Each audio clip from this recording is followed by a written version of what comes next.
nós vamos à última aula da parte 1 do livro de Urântia, né?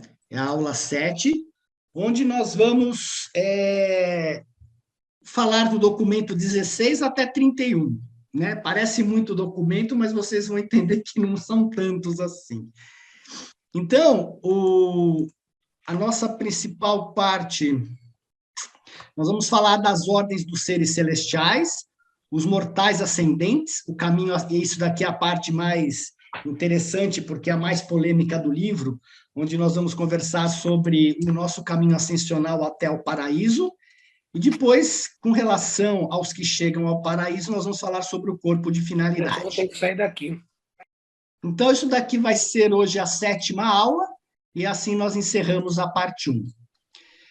Se nós olharmos no índice do livro, o que ele cobre nessa parte aqui são os 7 espíritos mestres, que eu acho importante a gente entender, e nós vamos ver rapidamente quem são os 7 espíritos mestres, porque eles que são a base da manifestação de todo os superuniversos, os 7 grupos de espíritos supremos, as personalidades supremas da Trindade, os seres coordenados originários da Trindade, os filhos de Deus do paraíso. Se vocês olharem, eles fazem aqui, no 17, 18, 19, 20, e mesmo nos outros, né, tanto no 21 como os filhos criadores, os filhos trinitarizados de Deus, os mensageiros solitários, as personalidades mais elevadas do Espírito Infinito e as hostes de mensageiros do espaço.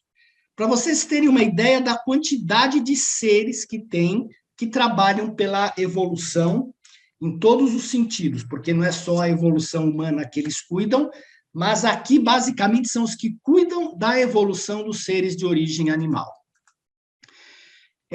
Também temos ainda o 26 como espíritos ministradores do universo central, a ministração dos supernafins primários, os espíritos ministradores do superuniverso, os diretores de potência do universo e as personalidades do grande universo, onde tem a classificação do paraíso para os seres vivos, os registros das personalidades em Uversa, as colônias de cortesia e os mortais ascendentes. Então, eu vou, de todos esses documentos, eu vou passar por aqueles 14 documentos de forma resumida, e eu passo a apresentação para vocês, porque é uma ótima referência.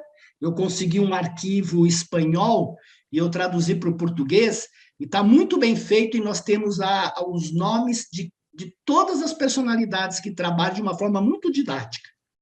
E depois dos mortais ascendentes, eu vou falar um pouquinho sobre o corpo de finalidade, que é o nosso principal objetivo quando nós chegarmos à Avona, né? Então, se vocês tiverem dúvidas, principalmente por ser na parte dos seres da nossa parte ascendente, perguntem, perguntem, para que a gente possa sair daqui praticamente sem dúvidas, não necessariamente acreditando em tudo que o livro fala, mas pelo menos entendendo a proposta do livro da parte ascensional. Então, nós vamos começar com as altas ordens de seres celestiais, né? Então, ele fala as personalidades do grande universo. As personalidades e outras entidades, além das pessoais, atualmente em função no paraíso e no grande universo, constituem um número quase ilimitado de seres vivos. E vocês vão ver que, pelas suas divisões e subdivisões, realmente a quantidade de seres é incrível. Até mesmo o número de ordens e tipos principais deixaria atônita a imaginação humana, sem falar dos incontáveis subtipos e variações. É desejável, contudo, apresentar algo em 2 das classificações básicas de seres vivos. Uma sugestão sobre a classificação do paraíso e um resumo dos registros das personalidades diversas, que é a sede do nosso superuniverso, do 7º superuniverso. Então, aqui, lógico que eu não vou ler todos, mas, olha, essa daqui são as ordens, as personalidades do grande universo, né? Os seres vivos. Então, nós temos os seres de origem trina, que são os espíritos supremos, os filhos estacionários da Trindade, seres de origem na Trindade, seres trinitarizados. Aqui um dia a gente pode conversar um pouquinho mais sobre o que significam os seres trinitarizados, né? Na parte 2, seres de origem dual, quer dizer que tem uma origem de 2 seres divinos, que são as ordens descendentes, tem as ordens estacionárias e as ordens ascendentes. Os seres de origem única, que geralmente saem do espírito infinito, também tem as ordens ascendentes, a família do espírito infinito. Veja a quantidade de seres que tem a família do espírito infinito. Depois tem os seres transcendentais derivados, e esses seres transcendentais, eles atuam basicamente nos universos, ou vão atuar nos universos do espaço exterior, porque a gente lembra que tudo aquilo que é da parte transcendental, eles transcendem o tempo e o espaço. Tem as ordens não classificadas nem reveladas, mas eles falam aqui, né, o consumador do destino, os vice-regentes, as entidades fragmentadas da deidade e os seres suprapessoais. Se vocês pegarem a partir do documento 16, eles dão detalhes de cada um desses seres aqui e explicam a sua função. Essa setinha que vocês estão vendo aqui do lado, quando você entra na planilha Excel, ele define. Então, por exemplo, você quer saber o que é o eterno dos dias. Você passa o cursor aqui e vai aparecer a definição do que são os eternos dos dias. Eu fiz a tradução só do espanhol, né? E não fiz a tradução do que eles são, porque daria muito trabalho para mudar todas essas caixinhas aqui. Mas eu posso passar a planilha para vocês em Excel e também eu vou passar a apresentação, se vocês podem ter como uma referência aqui. Então, esses daqui são as personalidades do grande universo.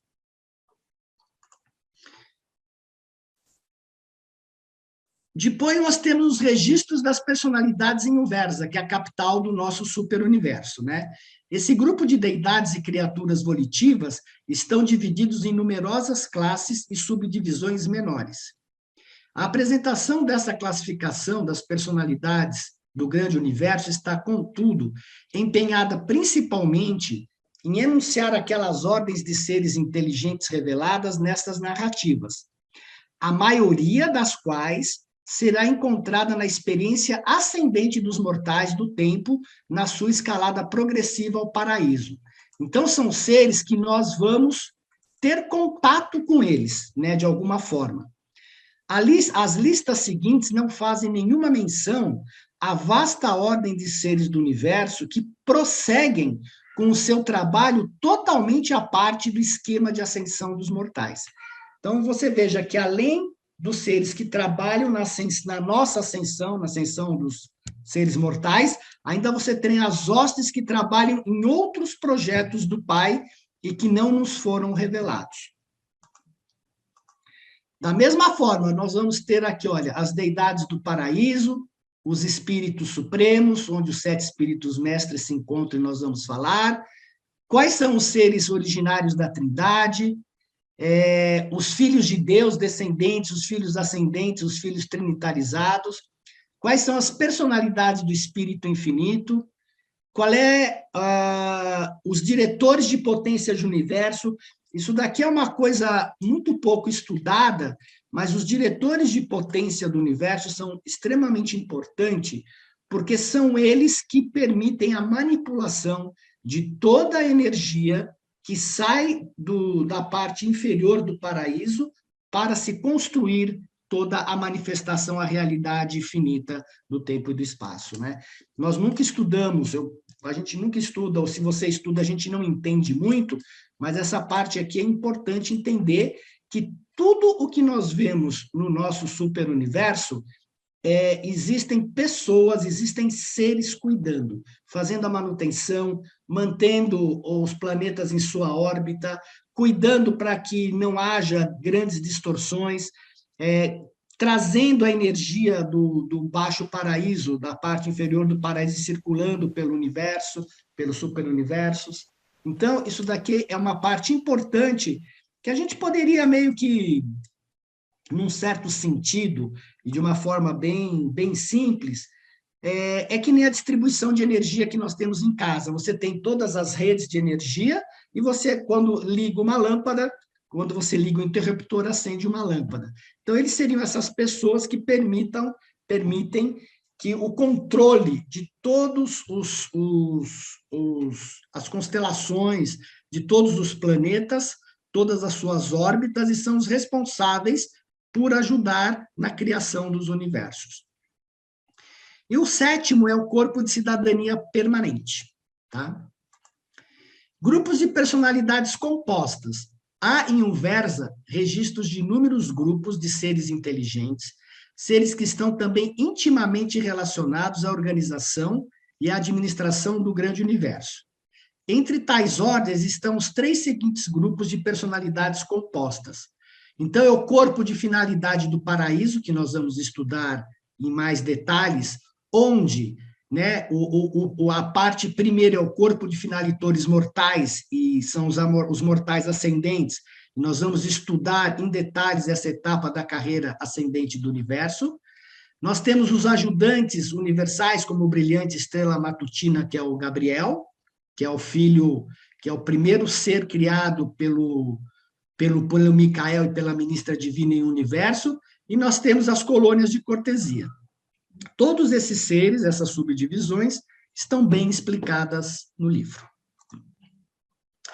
E temos o corpo de finalidade, né, que é o corpo de finalitores mortais, representa o destino, conhecido até o presente momento dos mortais ascendentes do tempo, e que já se fusionaram ao ajustador.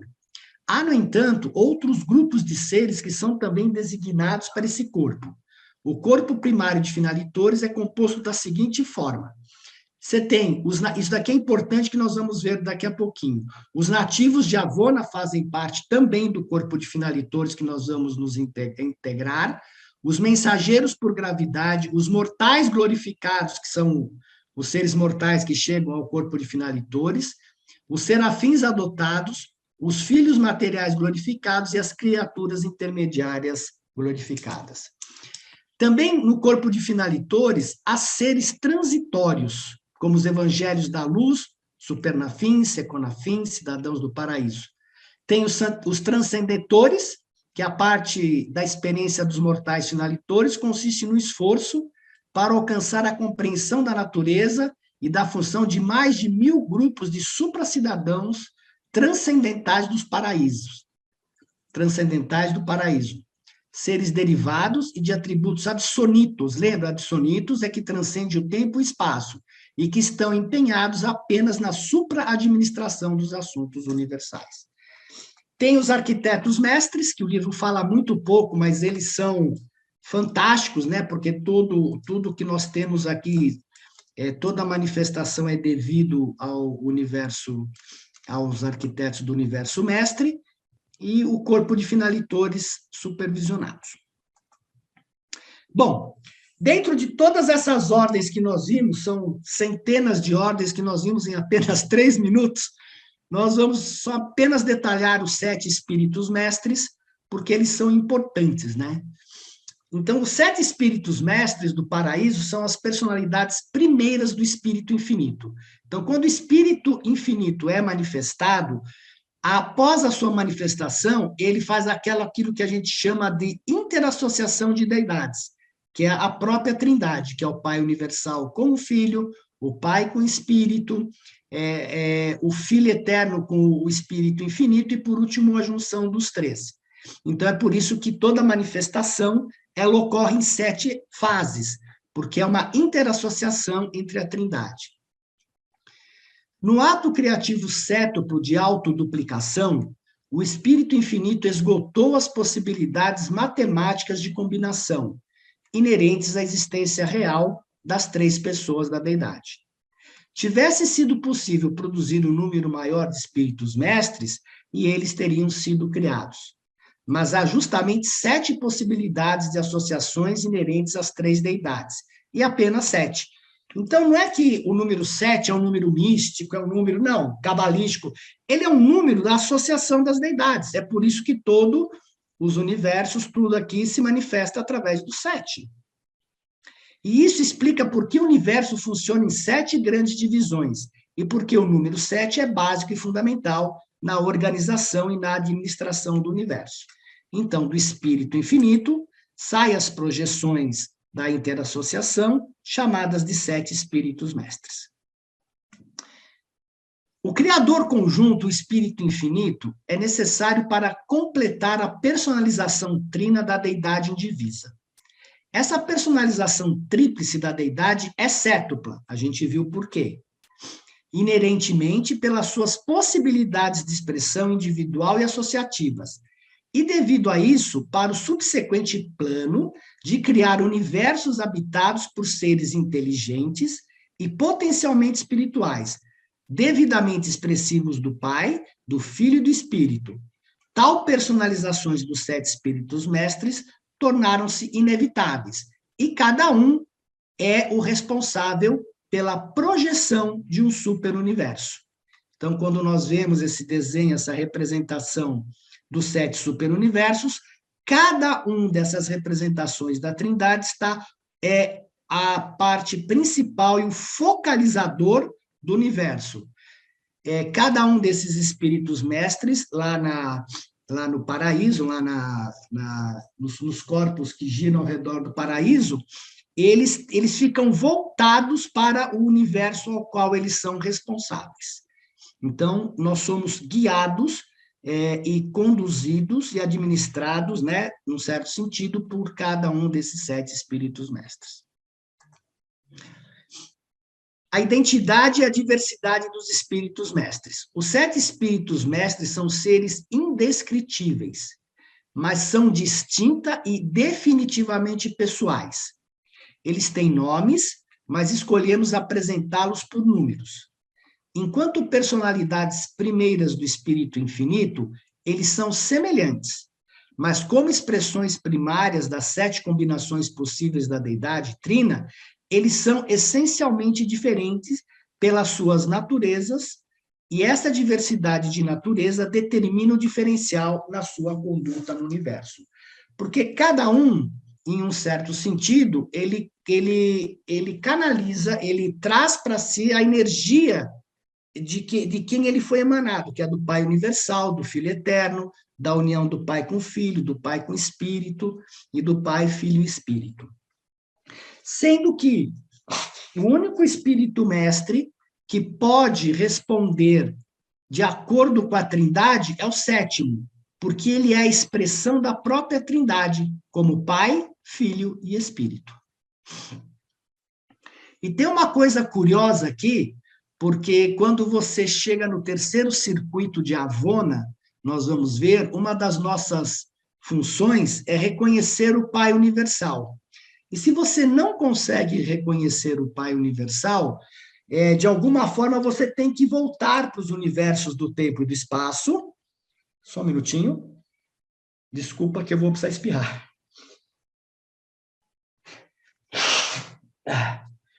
Você tem que voltar para o universo do tempo e do espaço, passar pelas experiências faltantes e volta para o 3º círculo de Avona para intentar novamente o reconhecimento do Pai.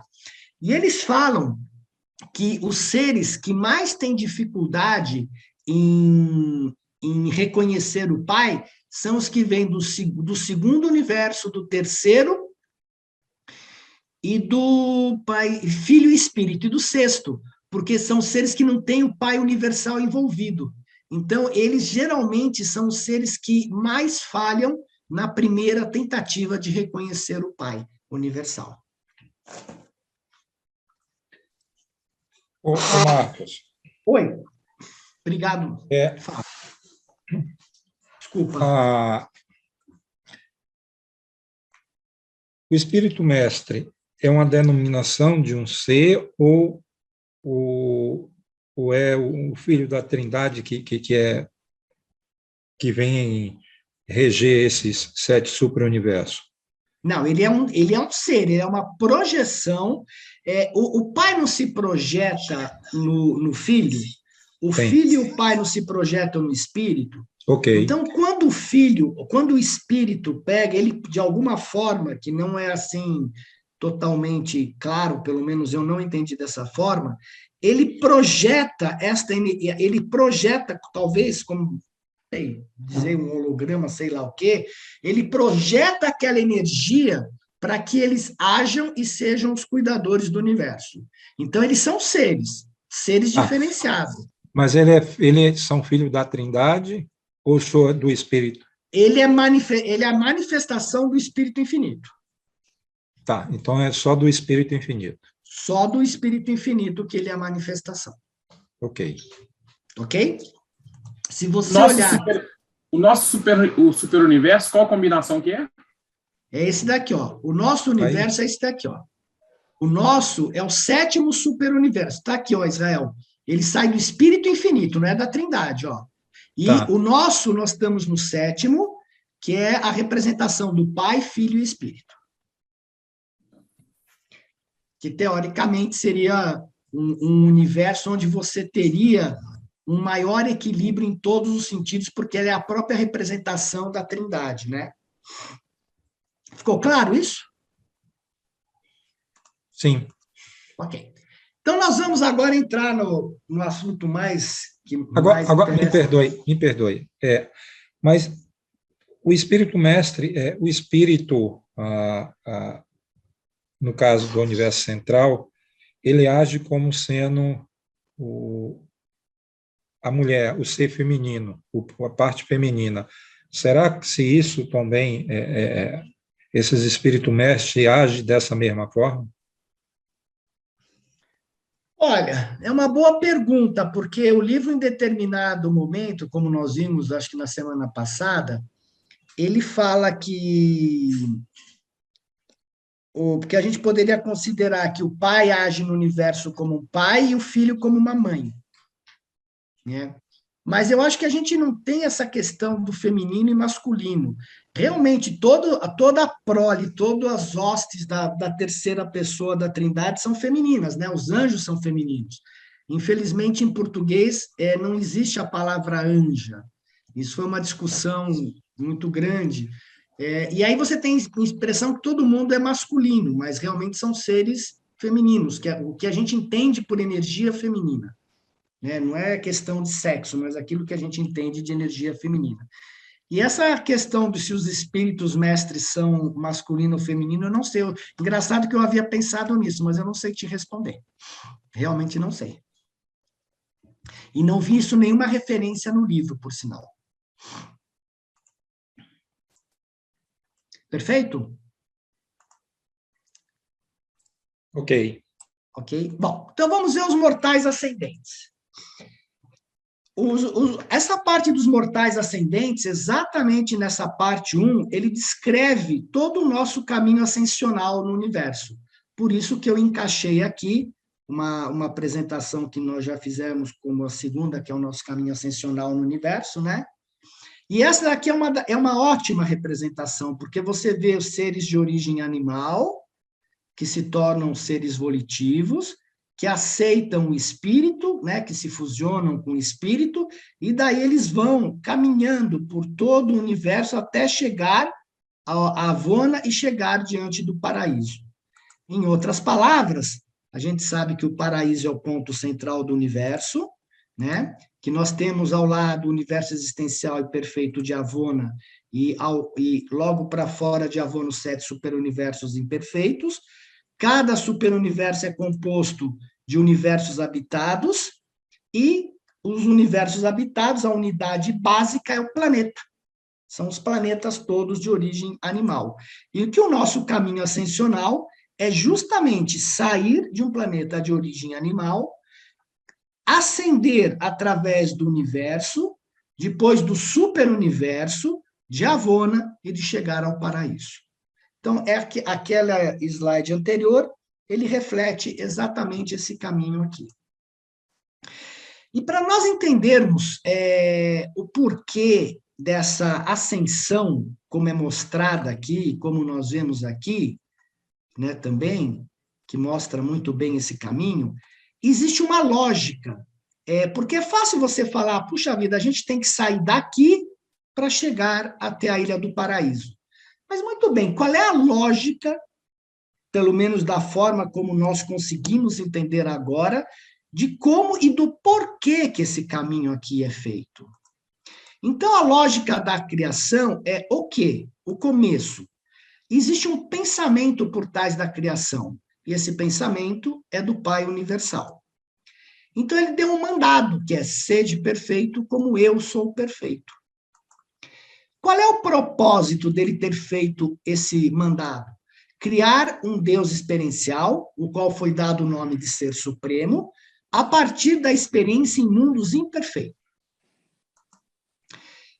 Através de universos ordenados, né, administrados e com ministração, isto é, com educação, com ministração de como chegar até o paraíso, né, de como fazer esse percurso. E todo o plano de ascensão, que é a possibilidade de evolução para todos os que participam do projeto, tanto os seres ascendentes quanto os descendentes. Eu entendo como isso que é o quê? Qual é a lógica por trás disso? Agora é o meio. Como e onde isso vai ocorrer? Primeiro, através de universos perfeitos, que nós temos em Avona, com seres perfeitos sem livre-arbítrio de origem divina. Através de universos evolucionários, que são seres imperfeitos, com livre-arbítrio e de origem animal. A evolução vai ocorrer em corpos e formas materiais, moronciais e espirituais. Quem vai se juntar a nós para esta experiência é o próprio Pai, através de um fragmento, que participam da experiência e se fusionam a uma alma finita criada a partir da experiência. Processo educativo até atingir a finalidade, até você ser finalitor. E qual é o fim? Quem e por quê? Primeiro, esses seres vão se tornar seres perfeitos, evoluem, os seres perfeitos, eles evoluem, os seres de Avona, mas não nos foi revelado como. Os seres imperfeitos se tornam perfeitos como o Pai é perfeito, só que de forma finita. É importante a gente entender isso, porque as pessoas pensam que nós vamos ser perfeitos como o Pai é perfeito, de forma infinita, coisa que é impossível, porque nós nascemos na finitude. Apesar de nós estarmos fusionados a um fragmento infinito do Pai, a nossa perfeição vai ser de forma finita e não infinita. Mesmo porque o Pai, como nós vimos logo na parte da introdução, ele abrange toda a infinitude. E nós não temos como abranger a infinitude, né? Ao chegarem à perfeição, os seres irão servir para a execução do plano do Pai nos mais diversos domínios da criação. A criação do Deus da experiência, chamado Deus Supremo. Então, o pensamento do Pai é através deste pensamento, desta forma, ele quer chegar à criação do Deus da experiência, que eu associo como se fosse o corpo. O Pai está criando um corpo dele experiencial. Ficou clara essa parte aqui? Vocês têm dúvida aqui? Porque isso daqui faz o sumário de tudo aquilo que você está lendo no livro. É um sumário, é um resumo do porquê de tudo aquilo que nós estamos vendo, e principalmente esse plano de ministração, né, administrados e com ministração, nós acabamos de ver a quantidade de seres que tem, que administram e fazem a ministração para os seres ascendentes. Alguma dúvida aqui nesse quadrinho? Marcos, quando você fala que nós somos seres perfeitos, mas infinitos, Finitos. e aí você fala infinitos, mas quando finitos, Israel. Finitos, tá, ok. Quando você fala que a gente somos seres finitos, mas quando a gente chega ao Pai, e aí a gente vai sair a um trabalho do Pai. Quando você fala infinito, que dá a impressão que quando a gente chegasse ao Pai, a gente estaria terminando o nosso caminho, o nosso trabalho. Não, ali está dizendo que é um novo começo. Você, quando chega como finalitor, você concluiu a primeira etapa do seu trabalho, que foi nascer no universo, num dos 7 superuniversos, e aceitar a fusão com o fragmento do Pai e chegar diante do Pai como espírito de sexto estágio. Você não chega como espírito de sétimo estágio, falta um estágio ainda. Então, você vai chegar perfeito, de acordo com o plano do Pai, no sexto estágio do nível de desenvolvimento possível por um ser humano até então, para depois você começar a servir nos 7 superuniversos e provavelmente nos universos exteriores para atingir a 7ª etapa de perfeição do espírito. Tá. E você vai ter vida eterna. Mas vai ser um ser sempre em evolução. Sempre, porque a alma, ela não pode, a alma está sempre em movimento, ela precisa estar sempre crescendo. A gente não sabe até onde vai a evolução, pelo menos eles não revelaram para a gente até onde vai a evolução. Pronto, e era como isso que eu queria saber. Isso. E como esses seres de sexto estágio vão se tornar espíritos de 7º estágio, entendeu? A gente não sabe. Porque isso está muito longe ainda, né? É que quando você fala finito...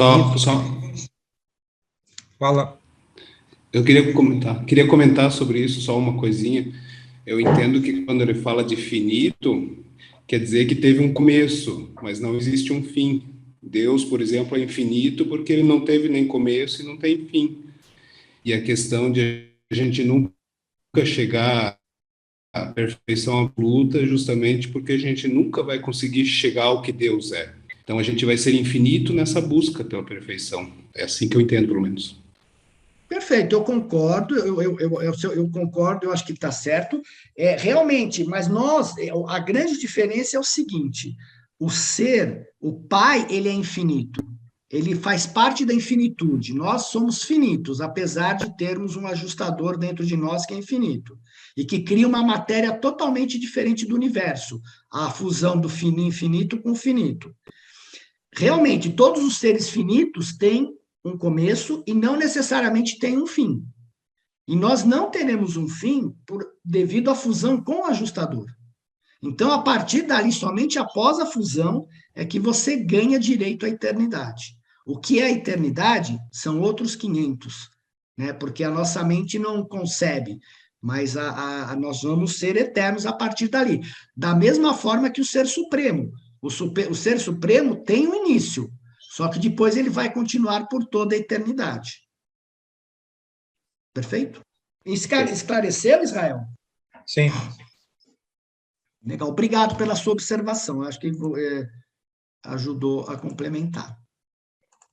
Então, essa daqui é a lógica da criação. Como eu, pelo menos, consegui montar, entendo, né? Eu acho que fica fácil você entender isso daqui. E esta lógica aqui, num certo sentido, ela mostra o porquê, e não que eu queira provar isso ou não, que a reencarnação ela não faz parte deste plano, porque tudo é ascensional.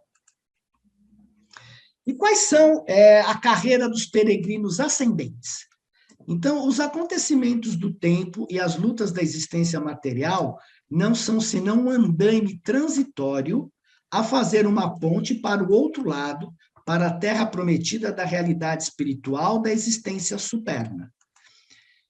Então, a nossa carreira ascensional está dividida em 7 etapas. Primeiro, os mortais planetários. Segundo, os sobreviventes adormecidos. Terceiro, os estudantes das mansões. Quarto, os progressores moronciais. Quinto, os pupilos do superuniverso. Sexto, os peregrinos de Avona. E sétimo, os que chegam ao paraíso. Para aqueles que escolherem, e que também, como mortais planetários, decidirem, né, tiverem algum nível de criação de alma, eles vão poder, aqui, principalmente no mundo das mansões, decidir se vão ou não continuar a sua carreira ascensional. A grande diferença desses seres é que nós, principalmente dos seres em relação à Avona, é que nós exercitamos o livre-arbítrio durante a nossa vida para que nos dê direito a continuarmos a sobrevivência. A gente aprende a exercitar o livre-arbítrio, a escolher o bem em relação ao mal. Os seres de Avona, que são seres perfeitos, não têm essa opção. Eles fazem o bem porque eles nasceram já daquela forma. E para vocês entenderem o plano da criação, para ficar mais fácil, nós estudamos que cada superuniverso, administrativamente, é dividido em setor maior, setores menores, universos locais, constelações, sistemas e planetas habitados. Nós vimos isso em detalhes, né? Então, o plano físico, o plano físico, né? Ele está ligado aos planetas habitados, onde existem os mortais planetários. Então, logo a gente morra, a gente vai assumir a alma que nós criamos, provavelmente enquanto estávamos aqui no mundo físico, e vamos para o plano moroncial, que é um plano intermediário entre o plano físico e o plano espiritual. E aqui, primeiramente, você vai ser chamado de sobrevivente adormecido, porque você criou uma alma, depois de estudantes das mansões e de progressores moronciais. Então, aqui é o nosso primeiro estágio, e nas mansões nós vamos passar por mais 4 estágios. Então, logo nós nos graduemos nesse mundo moroncial, que é até chegar à sede do nosso universo, né? Nós, ao sairmos do nosso universo, nós vamos já para o chamado plano espiritual, que é governado pelos 7 anciões dos dias. Então, nós vamos passar por um desenvolvimento no setor menor e no setor maior, e aqui nós vamos ser chamados de pupilos do superuniverso. Até sairmos do plano moroncial, nós não somos seres totalmente espirituais ainda, apesar da fusão. Nós somos mais ou menos como seres super-humanos. E quando nós chegarmos aqui, ao sairmos de Salvington, que é a capital do nosso universo de Nébadon, e entrarmos nos setores menores, nós vamos ser espíritos de primeiro estágio. Tá? Então, logo a gente saia do desenvolvimento do superuniverso, nós vamos entrar em Avona, nos 7 círculos de Avona, e vamos ser conhecidos como peregrinos de Avona. Passado os 7 círculos de Avona, nós vamos ser conhecidos que chegam ao paraíso e se juntam ao corpo de finalitores. Então, aqui está definido todo o nosso sistema evolutivo. Tem alguma dúvida aqui?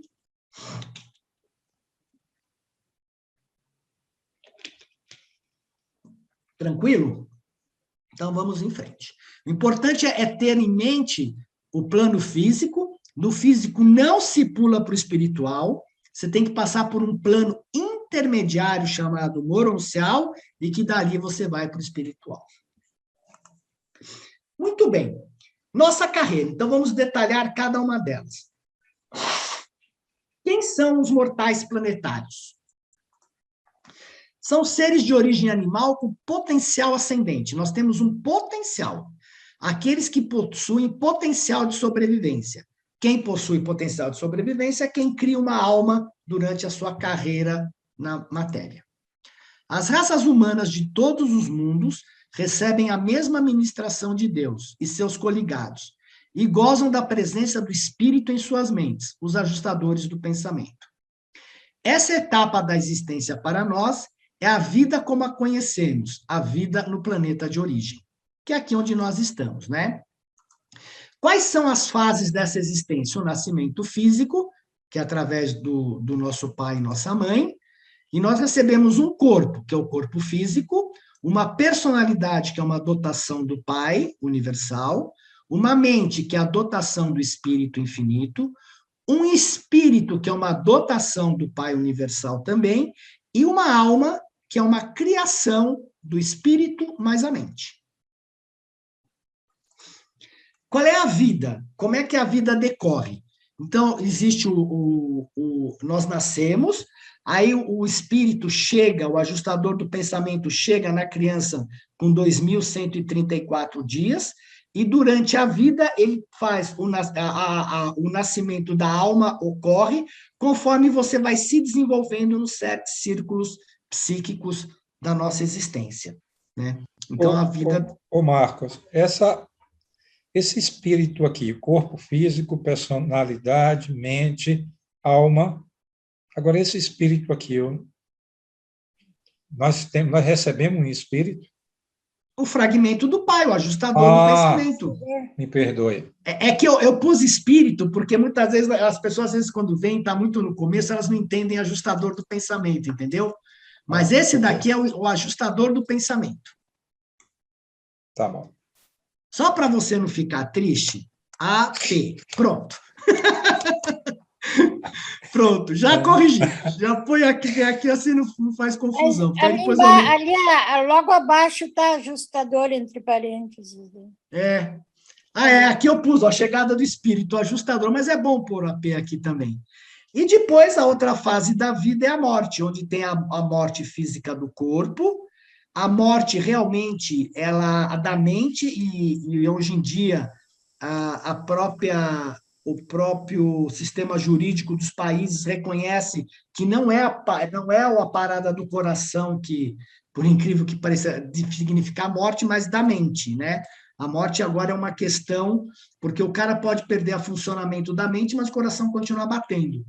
E a morte espiritual, que é quando a pessoa é iníqua ou não quer continuar a sua carreira ascensional, a alma é dizimada, por assim dizer, não tem outra palavra para falar. E essa personalidade, que é uma dotação do Pai, se dirige ao Ser Supremo, tá? A vida. É errado que eu falo assim, no sentido de, não de erro, mas assim, pode ser um desvio. Eu pensar, por exemplo, que o desenvolvimento da alma, ele é um processo natural. Mas ele é um processo natural. Porque se a gente tende muito a ficar aquela coisa ali maçante, querendo desenvolver, e não é. Mas a gente não sabe do desenvolvimento da nossa alma. O quanto muito que você consegue nas suas decisões, e você tem um sentimento interno, se é que eu posso relacionar desta forma, de uma coisa que você está fazendo certo ou não. Mas às vezes o erro vai trazer uma experiência que vai ser até mais acrescentadora mais na frente, né? É muito relativo. Mas aí que é difícil a gente definir o que é erro ou não. Porque nós aprendemos através justamente de darmos cabeçadas. Lá no evento, não sei se vai conseguir ser gravado, ou se você vai, Marcelo, agora em novembro, mas vai ter uma palavra sobre desmistificando fazer a vontade, uma palestra falando sobre desmistificando fazer a vontade do Pai. Justamente para discutir isso, porque a gente fica o dia inteiro querendo, eu quero fazer a vontade do Pai, eu quero fazer a vontade do Pai, e o livro fala claramente, fazer a vontade do Pai é tomar decisões. E a gente não quer tomar decisões, mas tomar decisões de acordo com o seu mais alto nível de consciência. Por mais que seja, olha, quando uma criança, ela toma uma decisão, ela está tomando uma decisão com a mente infantil, mas era o mais alto nível de consciência que ela tinha naquele momento. Quando você está adulto, você também toma uma decisão de acordo com o mais alto nível de consciência que você tem. Quando você está mais velho, você vai aperfeiçoando essa tua tomada de decisão. Então, não adianta a gente querer fugir de tomar decisões. O Pai, por mais que às vezes a gente pergunte, às vezes a gente sente o caminho ou não, mas é o aprendizado, cara. Entendeu, Marcelo? Então, não adianta querer perguntar, pai, vou escovar o dente agora ou não? Você quer que eu ponha meia cor-de-rosa ou meia roxa? Não faz sentido, cara. Você tem que tomar decisões de acordo com aquele teu mais alto nível de consciência. E isso é de uma inteligência tão grande, porque ele mostra que quando os povos mais primitivos tomam atitudes que para nós hoje são bárbaras, mas aquilo para eles era o mais alto nível de consciência, então não está nada errado. Eles puderam criar alma do mesmo jeito, você entendeu? Isso é de uma sabedoria incrível. Agora, se você chega num mundo de luz e vida e tomar as decisões que nós estamos tomando aqui no planeta, isso é um erro absurdo. Você entende? Não faz sentido mais. Fala, Sônia. Oi, Marcos. Oi, Sônia. Boa noite, pessoal.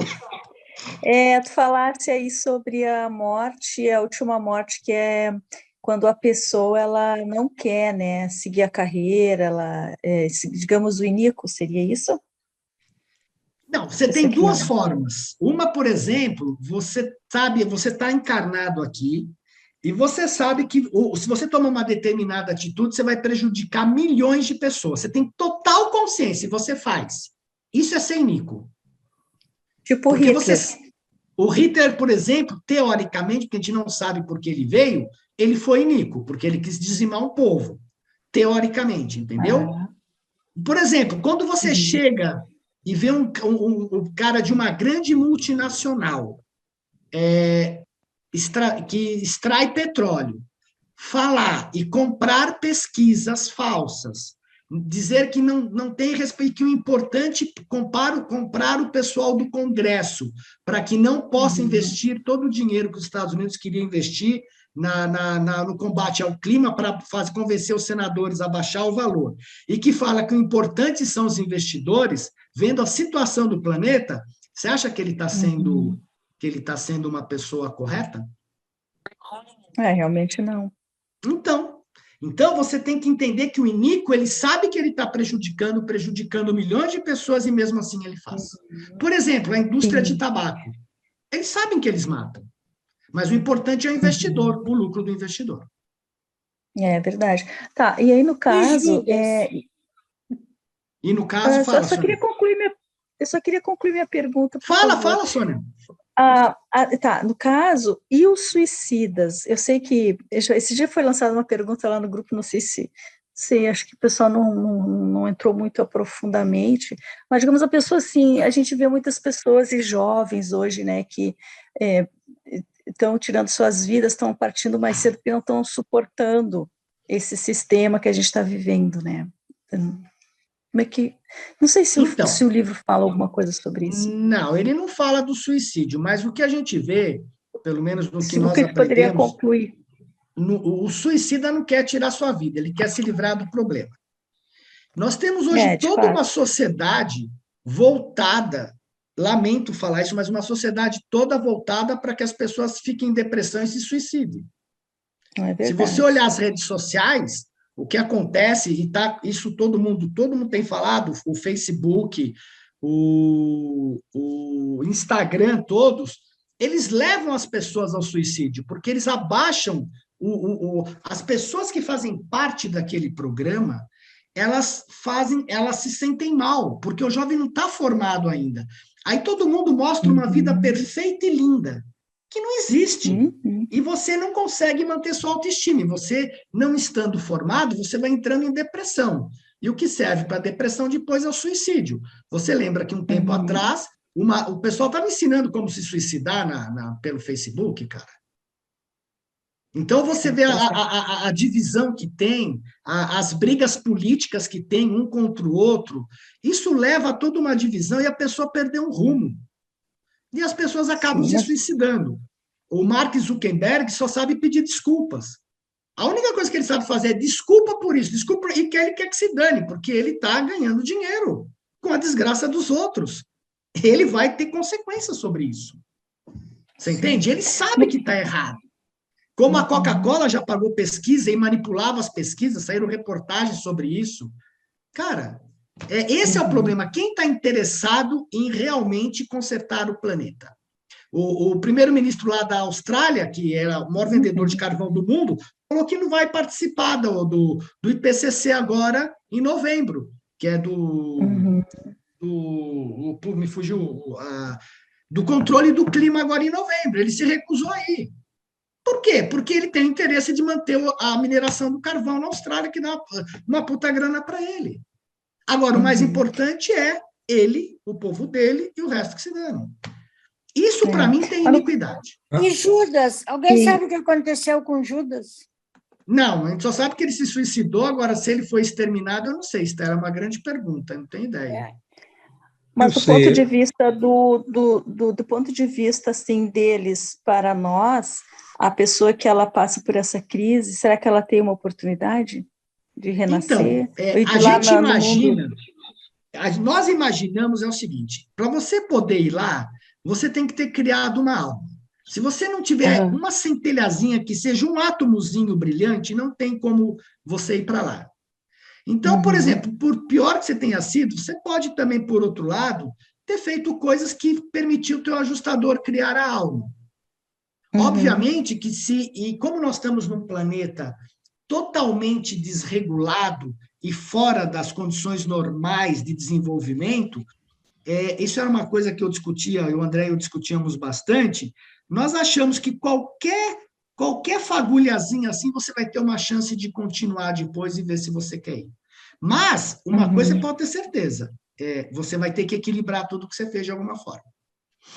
Sim. Ontem valeu, aqui se suicidou uma senhora de 88 anos. É raro a gente ver assim, né? Ela estava com câncer e com depressão, e ela dizia que não queria... ela já estava ficando inválida, assim, porque era um câncer na bexiga, ela já não conseguia ir no banheiro, tudo assim, sozinha. E ela disse que não queria dar trabalho, mas estava tratando a depressão e tudo, ninguém desconfiou, ela morava com o filho e a nora, e eles foram cestear depois do almoço, quando acordaram, foram procurá-la, ela não estava no quarto, ela tinha se enforcado, com 88 anos. Então, e é uma pessoa assim que sempre... É uma pessoa muito religiosa, muito assim, essas colunas aqui, assim, nunca fez mal. Acho que uma pessoa dessas não vai ter uma chance. É óbvio que vai, é óbvio que ela criou uma alma, sabe? Concordo. Então, não tem, eu acho que o suicida não tem nada a ver com essas coisas, assim, ele se suicida realmente porque ele E o livre-arbítrio? E tudo. Mas o que você quer dizer com livre-arbítrio, Marli? Exatamente o que quer dizer o livre-arbítrio. O livre-arbítrio, pelo que nós entendemos, ele é a escolha entre o bem e o mal. E ele está ligado à bondade. A verdade, beleza e bondade é a escolha entre o bem e o mal. Conforme você vai escolhendo fazer o bem e não o mal, você vai criando a alma. Agora, você também tem o livre-arbítrio de tirar a tua vida. O que isso impacta em você, eu não tenho a mínima ideia do outro lado.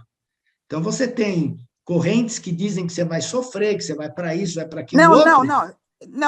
Não que dizem. Eu quero saber o que o livro fala especificamente sobre o livre-arbítrio, sobre a pessoa escolher o que quer, o que não quer. O nosso livre-arbítrio é muito simples, você vai decidir continuar vivendo ou não, é só. Não tem livre-arbítrio. Você vai decidir se você vai continuar a tua evolução ascensional ou não. É esse teu livre-arbítrio. Ok. É simples assim, Marli. É terrível, mas é simples assim. Mas então, a resposta é essa. É essa. Porque, a bem da verdade, o que acontece? Quando você chega lá, se você não quiser se fusionar com o espírito, como o universo todo está se espiritualizando, não tem lugar para as pessoas que não queiram continuar. Então, elas são extintas. Né? Então, a gente pode deduzir que o nosso livre-arbítrio, apesar de tudo que a gente escolhe aqui, no final, se você espremer o livre-arbítrio, eu quero continuar existindo, eu não quero continuar existindo. A expressão final do livre-arbítrio, como eu entendo. O negócio é tentar sair daqui, né? Pois é. Bom, a vida.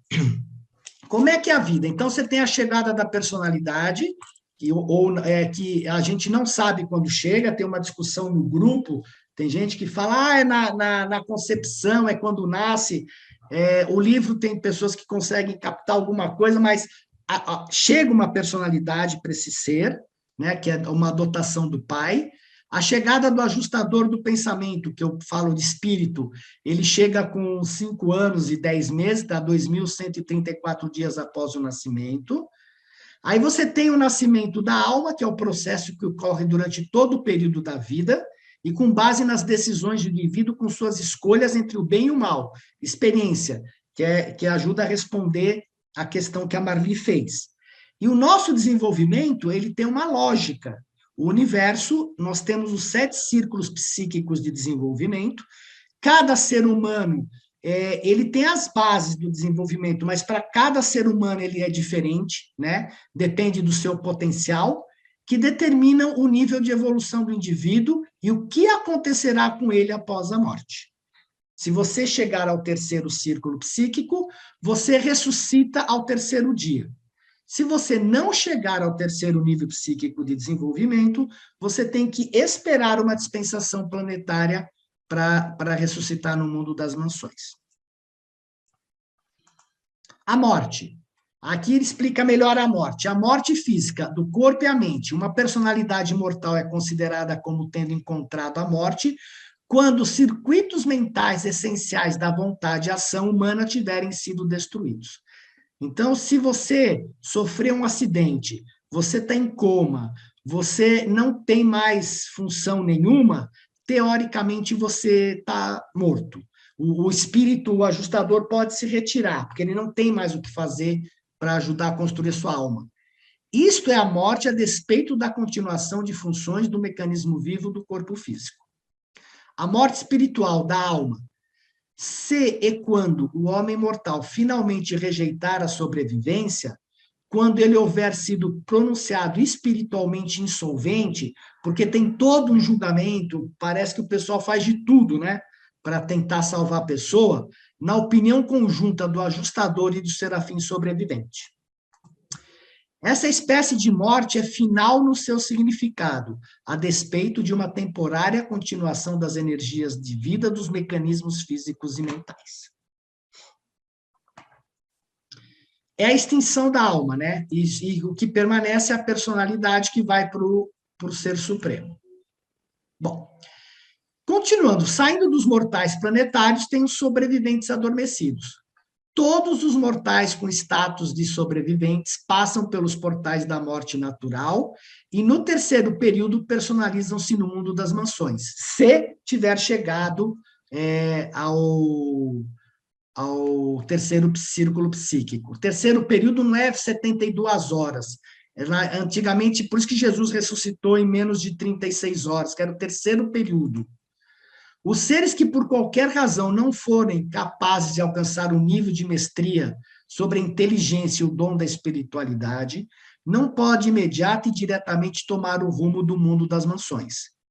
Essas almas sobreviventes devem descansar em sono inconsciente até o dia do julgamento de uma nova época ou dispensação, esperando pela vinda do Filho de Deus, que chame a lista das idades e que julgue o reino. E essa é a prática geral em todo o Nébadon. Quais são as fases dos sobreviventes adormecidos? Então, você vai ter o sono da morte, você fica em total inconsciência incomunicável, ao contrário do que se diz, né? Não necessariamente você fica zanzando por aí, mas você vai dormir.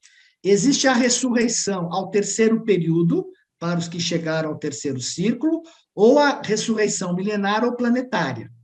E nós já tivemos, até então, que nós saibamos, 3 dispensações, que foi há 500 mil anos, quando chegou o príncipe, há 38 mil anos, quando chegaram Adão e Eva, e há 2.000 anos, quando o Jesus Cristo ganhou a soberania do planeta. Nós não sabemos, não temos informações, se houve uma dispensação no ano 1000 e se houve uma dispensação no ano 2000, que, teoricamente, a cada 1000 anos deveria haver uma dispensação milenar. E quando a pessoa... E aí nós vamos para, após a morte, para os estudantes das mansões. E quem são os estudantes das mansões? Todos os mortais sobreviventes que despertam no mundo das mansões pertencem a essa classe. Aqueles que não despertarem significa que foram extintos. No mundo das mansões ireis reassumir o vosso aperfeiçoamento intelectual e o vosso desenvolvimento espiritual no nível exato em que estes foram interrompidos pela morte. Veja, a nossa vida, é isso que é curioso, que quando vocês perguntaram sobre o suicídio, a pessoa vai assumir a vida exatamente no mesmo estágio que ela deixou aqui. A única e a grande diferença que tem é que, como nós estamos isolados, nós não temos a assistência desses seres ministradores visivelmente. E lá no mundo das mansões nós iremos ter. Então, nós vamos passar por tudo isto, que nós talvez tenhamos nos recusado a passar por aqui, para que a gente possa passar pela experiência e evoluir. Então, você morre aqui de um jeito, você vai chegar lá exatamente como você saiu daqui. Entre o tempo da morte planetária, ou do traslado, e a ressurreição no mundo das mansões, o homem mortal não ganha absolutamente nada, além de experienciar o ato da sobrevivência. Isso significa que se você ressuscitar ao terceiro dia, você vai começar a sua evolução mais rapidamente. Se você ressuscitar daqui 1000 anos, você vai começar a sua evolução ascensional daqui 1000 anos. Você não ganhou nem perdeu, porque não existe um tempo ou um reloginho que te obrigue a chegar ao paraíso. Isso você vai indo, evoluindo conforme as suas possibilidades, tá? Mas você não ganha nem perde nada. Marcos, e o que é que o livro fala sobre o terceiro ciclo? Como chegar ao terceiro ciclo? Só você tomando decisões, você caminhando dentro da verdade, da beleza e da bondade, você desenvolvendo a sua alma. Você não tem uma receita, eu pelo menos não me lembro de ver uma receita específica de como chegar no terceiro ciclo. Mas você vai sentir, cara, com certeza. Porque quando você chega no terceiro círculo, você ganha anjos da guarda pessoais, porque você já tem valor de evolução. Enquanto você não está no terceiro círculo, você tem anjo da guarda coletivo. Quando chegou no terceiro, você tem valor de evolução. Tua alma está bem formada e você aí vai poder ressuscitar. Mas são as suas decisões que vai fazer com que você caminhe dentro desse círculo. Eu já tentei até mapear um pouquinho, mas eu nunca consegui mapear muito, não. Depende de você mesmo. Mas eu acho que a gente não vai ter condições de saber se chegou ou não. Você sabe no primeiro ciclo, né, Estela? Porque quando você chega no primeiro, você consegue ter contato com o ajustador, né? Ou você já vai ter um contato direto e você não fica falando. E as pessoas que chegaram no terceiro círculo também, elas não vão ficar falando. Eu acho que tem muita gente que sabe que chegou, mas elas não vão ficar com uma bandeirinha, olha, estou no terceiro círculo. Você não sabe, né? As pessoas que realmente evoluem, você não sabe o nível que ela está, ela tem silêncio, ela mantém silêncio interior. Pois é, mas acho que nem ela sabe. Mas como você explicou, Marcos,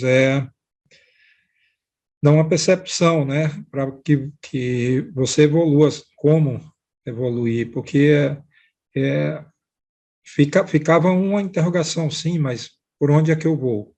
E aí você colocou, né, pratica o bem, crie sua alma.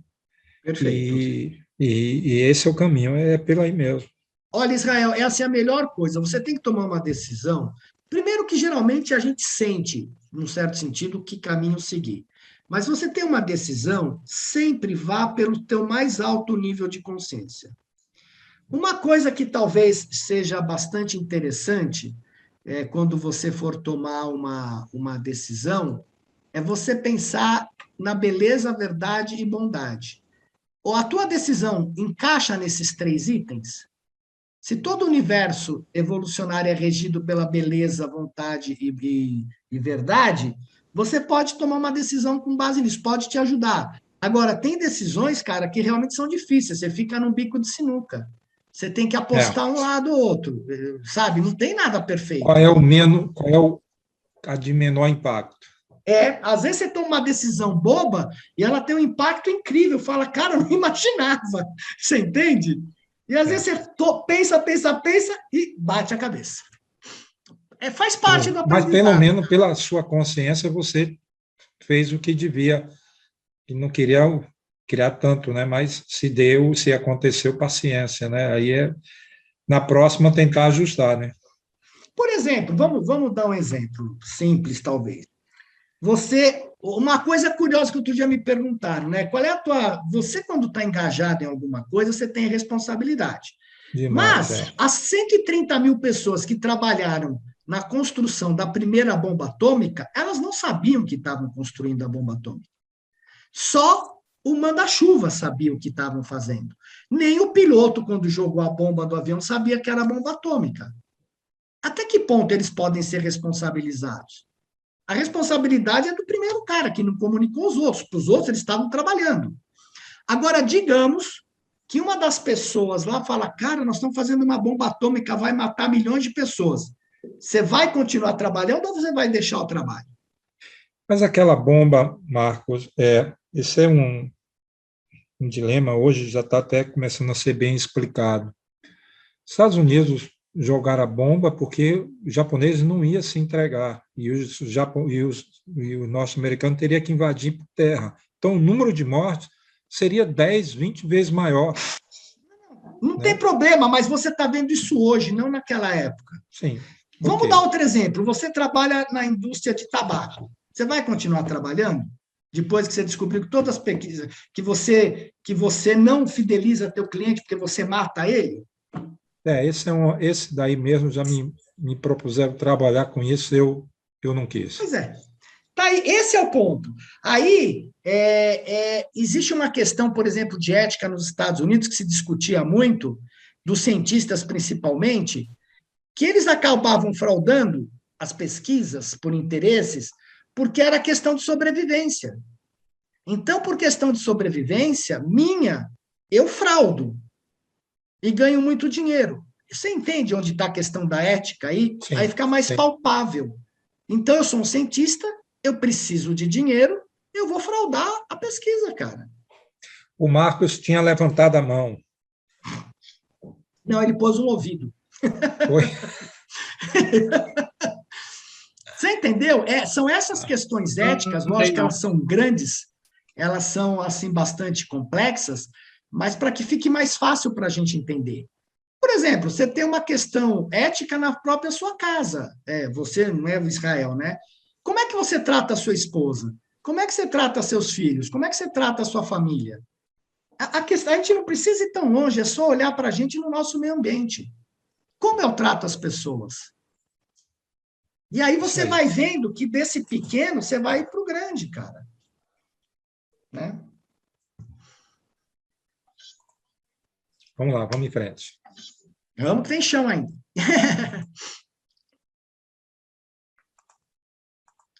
Bom, para onde a gente vai, então? Então, nós vamos para um chamado, que é a nossa sede do nosso sistema de Satânia é chamada Jerusalém, e o primeiro mundo é chamado mundo das mansões. Ele é rodeado por 7 satélites, com 7 subsatélites cada um. Clima e iluminação controlados artificialmente, temperatura de dia 20 graus, à noite 10 graus, atmosfera de 3 gases, o subsatélite do número 1 são os mundos das mansões, que é esse daqui, teoricamente, é uma representação. E lá, nós vamos assumir o que se chama de corpo moroncial, que a alma é moroncial, né? A confecção desta alma, com as nossas decisões através de um espírito infinito, ela cria um corpo intermediário entre o finito e o espiritual, que é chamado moroncial. Então, os supervisores do poder moroncial são capazes de efetuar uma união das energias materiais e espirituais, desse modo, organizar uma forma moroncial de materialização que seja receptiva à sobreposição do controle de um espírito. Desde o momento em que houverdes deixado os mundos materiais, até vos tornardes um espírito do primeiro estágio em Salviton, vós ireis passar exatamente por 570 mudanças moronciais, veja, não são físicas em corpo físico, diferentes e ascendentes, são graus de vibração mais sutis. 8 dessas mudanças ocorrem no sistema, 71 na constelação e 491 durante a vossa permanência nas esferas de Salviton, que aí você vai realmente ter um corpo espiritual. E a melhor maneira de nós vermos isso é olhar aqui, ó, o 7º nível é o domínio físico, né, tem a personalidade, o ego material, a alma é criada aqui no mundo moroncial, no domínio moroncial, e a gente vai passar 570 mudanças até chegar no primeiro nível de Salviton, quando você vai para o setor menor. E aqui está o nível espiritual. Então, a gente sai daqui do físico, passa pelo moroncial, para chegar para o espiritual. Essa é a melhor forma de ver. E é aqui que ocorrem praticamente todas as nossas mudanças. Então, você deixa o corpo físico, assume uma forma moroncial, e esta forma moroncial, conforme você vai evoluindo, ela vai se sutilizando para que finalmente você se torne espírito de primeiro grau quando estiver nas esferas de Salvington. E aí sim você vai ser um ser espiritual. Só aí você vai ser um ser espiritual. Mundo das mansões. São esferas de treinamento que oferecem experiência de transição entre o planeta de origem e os mundos espirituais avançados. E aqui responde as principais questões que hoje nós temos no mundo, que essas esferas de transição, elas vão corrigir tudo o que aconteceu aqui nesse planeta. Os seres ascendentes começam a aprender o autocontrole para o benefício de todos os seres. A mente aprende a cooperação em como trabalhar com seres mais evoluídos e a apreciação entre a liberdade e a lealdade. Como? Então, no primeiro mundo das mansões, ocorre a correção das deficiências experienciais, biológicas e defeitos de caráter relativos a sexo, família e parentes. Então, tudo aquilo que você teve aqui, que você chegou no mundo das mansões, exatamente como você saiu daqui, você vai corrigir no primeiro mundo, não precisa voltar para o planeta. Lá você vai receber a ministração necessária para fazer essas correções. Passado o primeiro mundo, né, todos os mortais aqui vão ter que passar pela experiência de criar filhos. Quem não criou, depois, mais para frente, vai ter que criar filhos junto aos filhos materiais, aos Adãos e Evas mais para frente. No segundo mundo das mansões, vai ter a eliminação dos conflitos intelectuais e cura para todas as variedades de desarmonia mental. Então, você deve imaginar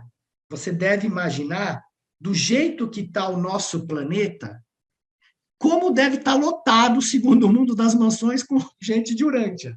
Porque todos nós temos um monte de desarmonia mental impressionante, né? E muitos também têm que parar no primeiro mundo por causa do desvio, da promiscuidade que tem no planeta. Né? Então, você vê que nesse primeiro e segundo mundo, você vai fazer todas as correções. Aí você vai começar a aprender e dominar o que se chama de mota moroncial, que seria a filosofia moroncial, que ela é mais elevada do que a filosofia material que nós temos, e vai correlacionar as duas. No terceiro mundo das mansões, nós vamos aprender as realizações sociais. Um trabalho educacional mais positivo tem início, dão início a uma cultura moroncial progressiva. Por quê? Por que é tão importante essa parte de socialização? Porque nós somos seres sociais, nossa educação até chegar ao final do superuniverso é toda de forma social. Somente quando chegarmos em Avona, que a educação vai ser individual. Mas durante todo esse percurso do mundo que você nasceu até antes de entrar em Avona, é tudo feito de forma socializante. Você vai ter um aumento da coordenação da mota moroncial com a filosofia humana, introdução real e a compreensão inteligente dos significados cósmicos e das inter-relações universais. A gente fica se matando aqui para entender os significados e tudo mais. Isso daqui é um trabalho do terceiro mundo das mansões. No quarto mundo, grupos de trabalhos e funções de classes, uma nova ordem social baseada na compaixão compreensiva e apreciação mútua, no amor não egoísta do serviço mútuo e na motivação superadora da realização de um destino comum e supremo, que é a meta do paraíso. Antes de eu ir para frente, uma coisa interessante é a seguinte, por exemplo, quando você morre, você chega no primeiro mundo das mansões, você vai ficar 10 dias lá. Se você já saiu daqui, bem trabalhado, digamos que você esteja no segundo nível de desenvolvimento psíquico, você já não está com problemas de sexo, está bem com seus parentes, você fica 10 dias e passa para o segundo mundo das mansões.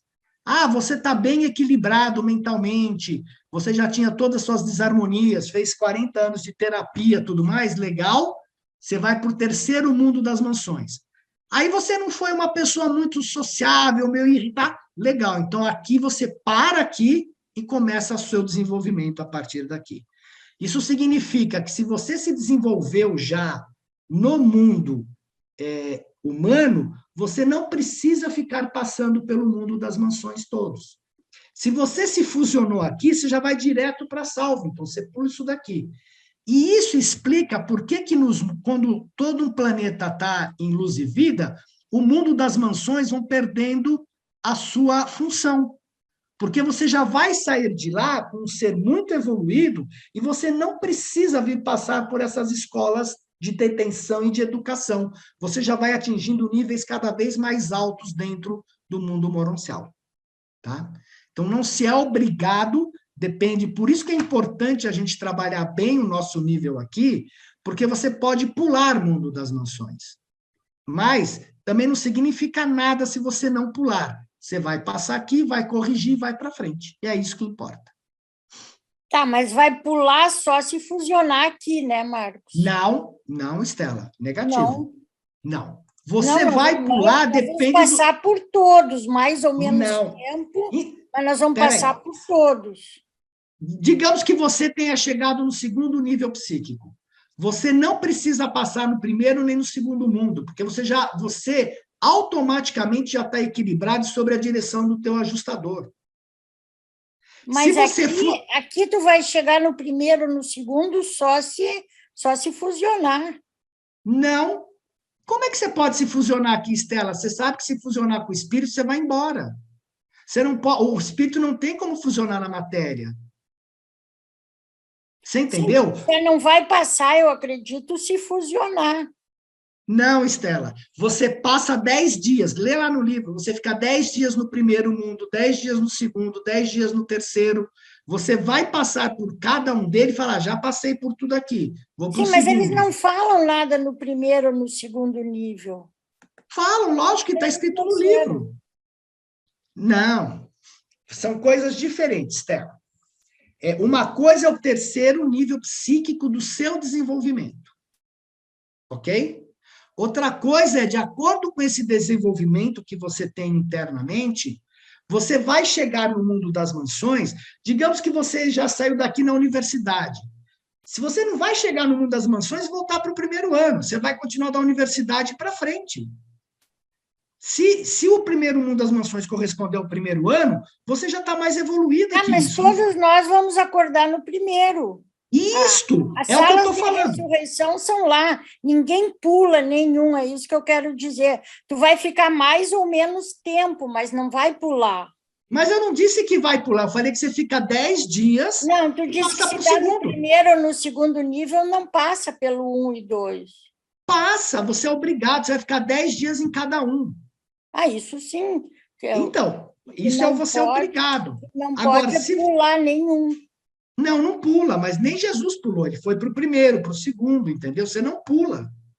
Você vai para o primeiro, fica 10 dias, vai para o segundo, fica 10 dias, até chegar no nível onde você tem que recomeçar. E se você fusionar, você vai direto para Salvington. Jesus, em 10 dias, passou por todos. Que no caso que eu entendi que a pessoa, ela, conforme o nível que ela chega, ela não precisa passar muito tempo ali naquele mundo.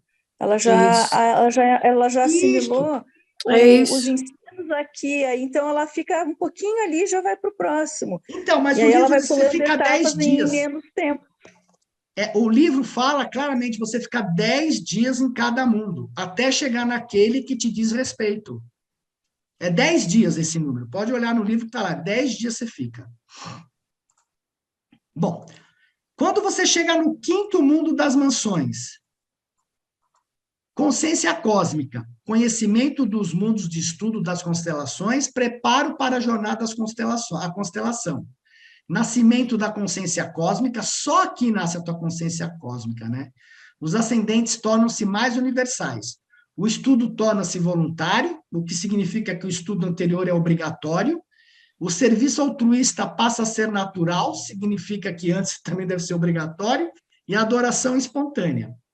Você vai ter que aprender o idioma do superuniverso, e aí você vai para o sexto mundo das mansões, onde você pode ou não se fusionar.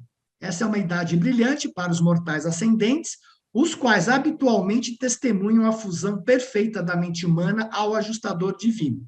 Tem gente que não fusiona no sexto, pode fusionar no sétimo, em Jerusalém, não sei porquê, mas geralmente a fusão ocorre nesse sexto mundo, tá?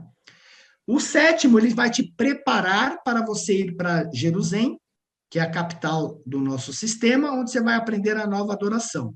Então, você vai ter o coroamento imediato da carreira pós-mortal, receber instruções de muitos educadores, todos os quais irão cooperar na tarefa de preparar-vos para residir em Jerusalém, graduação do treinamento moroncial, e aqui que é muito interessante, né? Você vai ser purgado de todos os remanescentes de uma hereditariedade desafortunada, de um ambiente pouco sadio e das tendências planetárias não espirituais.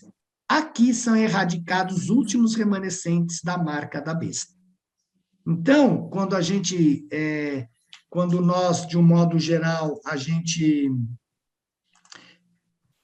dentro do nossa parte emocional, a gente fica chateada, as pessoas aqui não têm chance, nascem paralítica, nascem tudo, nada disso importa. Você vai ser totalmente compensado no mundo das mansões por tudo que você deixou de fazer aqui. Quer um exemplo? Agora o Talibã proibiu as meninas de estudarem. Você pode ter certeza, elas vão ser absolutamente compensadas as que chegarem no mundo das mansões. Porque elas teriam o direito ao estudo e a tudo aqui no planeta. Só que elas estão sendo totalmente vedadas de fazer isso. Então, elas vão ter oportunidade lá. Pessoas que também foram vedadas, que foram de alguma forma sacaneadas, elas vão realizar tudo e qualquer coisa que seja importante para o desenvolvimento posterior dela. No mundo das mansões, você corrige absolutamente tudo. Marcos, Oi. deixa eu fazer uma pergunta. Pode fazer. Aparecer minha câmera aqui. Eu sempre tive uma dúvida em relação a aquelas pessoas com mente inferior, por exemplo, síndrome de Down, débil mental, coisa assim, que não tem capacidade mental nenhuma. Como você vê essas pessoas, se para frente eles têm a mesma oportunidade ou você vê diferente? A coisa é simples. É mais simples do que a gente pensa. Se a pessoa tem uma síndrome de Down, o que quer que seja, mas ela tem capacidade de decisão, o ajustador pode formar uma alma. Se ela não tem capacidade de decisão, não tem o que fazer, não tem ajustador, não forma alma, não tem como sobreviver. Isso é uma questão que o pessoal fica discutindo, mas tem piedade, misericórdia. Cara, não sei te explicar. No meu ponto de vista o ajustador não tem como criar uma alma se não houver decisões. É a mesma coisa, você não tem como fazer nascer um bebê se não se juntar um homem e uma mulher aqui. Entendeu? Não tem. É como então, se fosse não houver decisões, como se ele fosse se ele fosse um animal irracional. É um animal irracional. Agora, você fala, mas qual a função dele na família? Por que Deus fez isso? Deus não fez isso. Isso pode ser problema genético. A função desse ser, por exemplo, de nascer em uma determinada família, pode ajudar o desenvolvimento daquela família em termos de amor, de entendimento, pode mudar, vai haver uma dor naquela família. Ele pode ajudar mesmo aquela família. Agora, se aquele ser vai ter o direito de ressuscitar lá, cara, pelo que eu entendo, na minha interpretação, o ajustador não teve como criar a alma, não tendo alma, não tem como ressuscitar no mundo das mansões. Entendi. Para nós, essas coisas parecem meio cruéis, porque a gente está num planeta extremamente emocional, né? Mas você vê que no mundo animal não tem isso. Você está com algum problema, a mãe mata o filhinho. O livro até comenta de umas tribos na Austrália que a mãe come o primeiro filho para voltar energia para ela. Então, sabe, tudo depende do nível de evolução. Ei, Marcos, Oi. Pegando um gancho desse assunto que o Mano colocou aí, eu li no livro, pode me corrigir se eu entendi errado, mas eu li uma passagem no livro que fala das crianças que partem muito cedo, né? Sim. Perfeito. Existe elas nascem e partem bem cedinho, né? Elas não dá tempo ainda de criar uma alma, nada. E aí diz que lá elas são recepcionadas lá no mundo, né? Berçário probatório. Isso, berçário probatório. Aí diz que tem pais lá que assumem elas, aí o pai, a mãe aqui que conseguirem passar lá para as mansões, eles vão se reencontrar, né? Vão. Perfeito, elas vão. A bem da verdade, qualquer um que morra antes dos 16 anos vai para o berçário probatório. Isso, berçário probatório. Antes dos 16 anos. E pelo que eu entendi também, se nenhum dos pais sobreviverem, aquela criança também não sobrevive. Precisa ter um dos pais no berçário probatório para dar continuidade à existência daquela criança. Aí ela fica esperando o pai ou a mãe. Aí tem outra questão polêmica que se pergunta e que se fala o seguinte, mas e o aborto? Cara, eu não sei responder. A única coisa que eu sei dizer para você é que existe aborto espontâneo. Até 3 meses tem um risco de aborto, que é uma coisa física. Não tem nada lá. Se tem personalidade, eu não sei, mas espírito, com certeza, não tem.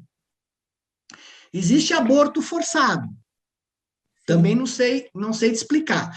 A única coisa que eu consegui interpretar do livro foi o seguinte: o problema não é o aborto.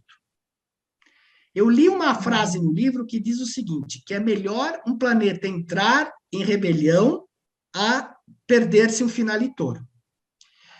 O que isso significa para nós? Que o finalitor é um ser extremamente importante, que o mundo privilegia, o mundo espiritual privilegia o potencial do finalitor. E quando você faz um aborto, você está tirando um potencial finalitor. Então, só por isso que eu acho que pode ter algum problema, mas eu não posso afirmar em hipótese alguma que haja. Entendeu? O problema não é o aborto, é você não dar a oportunidade por um potencial finalitor. O finalitor seria o ser ascendente. É o ser ascendente, é aquele ser que teve a oportunidade que decidiu pela ascensão. Né? Certo. Que não tem problema também nenhum, né? Porque tá tudo no Supremo lá, né? Tá, vai para o Supremo, mas é que vai sem, mas é que vai para o Supremo a personalidade não desenvolvida, como potencial, né? Bom, o que acontece em Jerusalém, então, que é a capital do nosso sistema? Então, você tem a preparação para a residência na constelação. E, pessoal, vocês vão ver que o nosso trabalho é basicamente de administração. A gente vai aprender administração do começo ao final. Então, você vai observar o trabalho da administração do sistema local, alcançar a habilidade de voluntariamente submeter-se a disciplinas das atividades grupais e coordenar responsabilidades assumidas, vai receber a cidadania de Jerusalém. E ele fala que vós ireis desfrutar grandemente do vosso progresso, através dos 7 mundos desmaterializantes. Olha que interessante, esses 7 mundos, eles são desmaterializantes. Eles são realmente esferas de desmortalização. Se você se fusiona aqui, você não precisa passar por esses mundos, você já está desmortalizado, entendeu? No primeiro mundo das mansões, vós éres humanos. Sobretudo, apenas seres mortais sem um corpo material. Mentes humanas alojadas em formas moronciais. Corpos materiais do mundo moroncial, mas não abrigos mortais de carne e osso. Vós passareis realmente do estado mortal ao estado imortal no momento da fusão com o ajustador. E a época em que houverdes terminado a carreira de Jerusalém, sereis completamente moronciais, mas não espirituais ainda. Né? Bom, aí nós vamos para a evolução dentro da constelação, que é a constelação de Dentia e o universo local de Salvington. Então, nós saímos daqui, passamos pelo sistema, e agora nós chegamos aqui na constelação de Nor-Latiadec e no universo de Nébadon. Esse daqui é o nosso próximo espaço, né? Então, no mundo das mansões, vós ireis completar a unificação da personalidade mortal em evolução. Na capital do sistema, aqui, havereis alcançado a cidadania de Jerusalém e tereis atingido a boa vontade de submeter o ego às disciplinas das atividades em grupo e empreendimentos coordenados. Nos mundos de educação da constelação, vós ireis alcançar a socialização real da vossa personalidade moral em evolução. Salvington, que é o universo local de Nébata, é a capital onde mora Cristo Micael, a ministra divina. É a residência oficial do Cristo Micael, é rodeado por 490 esferas, sendo 70 primárias e 420 tributárias.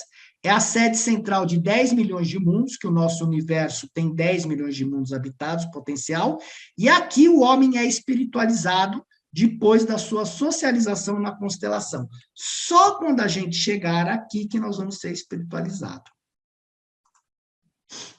Quem são? Todos os ascendentes que, os pupilos do superuniverso.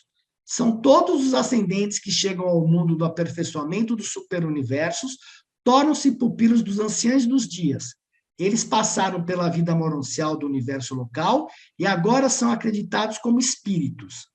Esses espíritos jovens, eles começam a ascensão dentro do sistema de educação e de cultura do superuniverso, que se estende das esferas de recepção dos setores menores, passando pelos mundos de estudo dos 10 setores maiores, e daí para as esferas culturais mais elevadas, nas sedes centrais dos superuniversos, que é exatamente isso daqui, ó.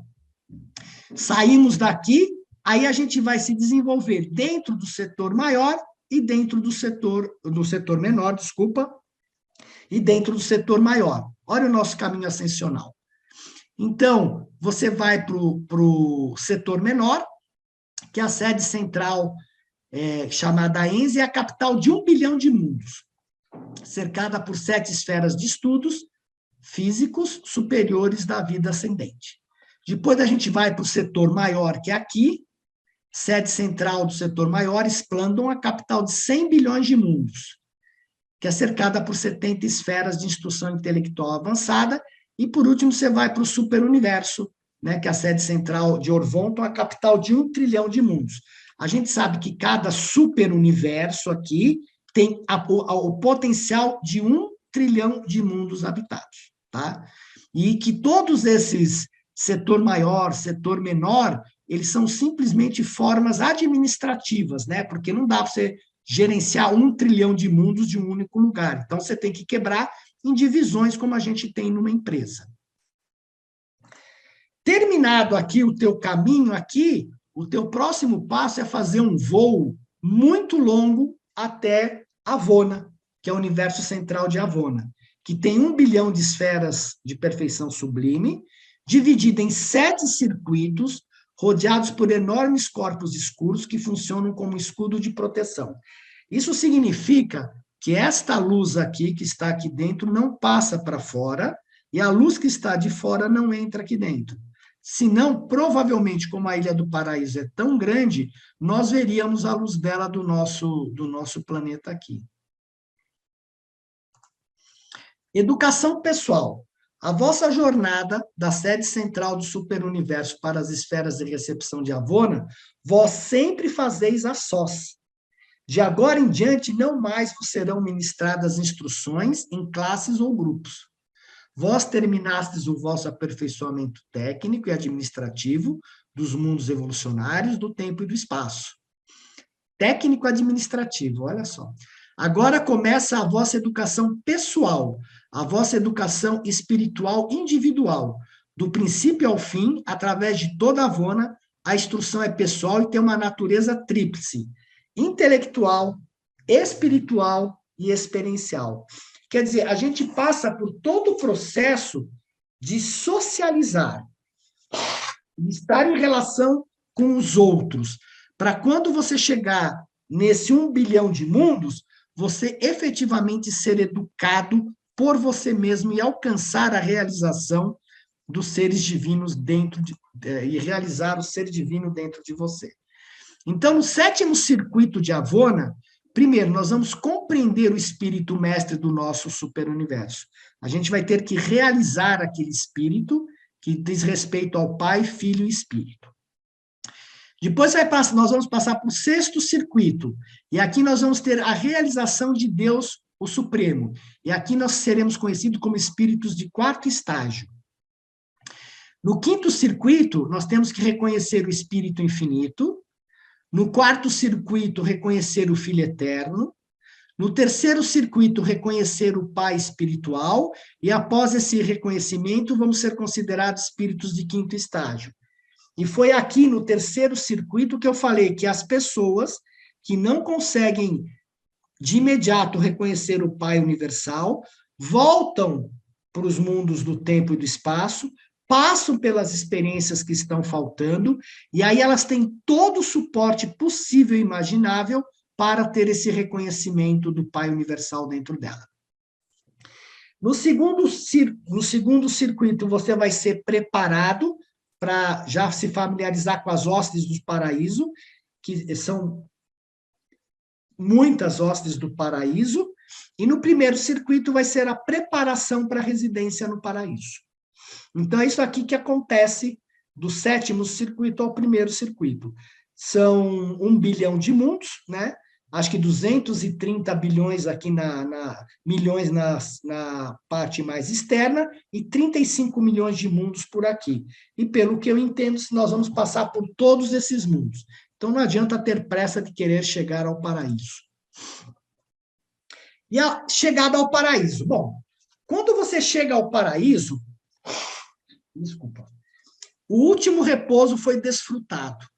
O último sono foi experienciado, porque ao despertar para a vida perpétua, não haverá mais sono, não haverá mais noite, nem dor, nem sofrimento. Então, quando se chegar no paraíso, dorme bastante agora, porque não mais irá se dormir. Todas as coisas já passaram, eis que tudo se fez novo. Todos esses mundos, todo estudo, todo esse tempo foram vencidos. A meta foi alcançada. Então, esse ser ascendente tornar-se-á parte do corpo de finalidade. E diz o livro, e Deus limpará todas as lágrimas dos seus olhos.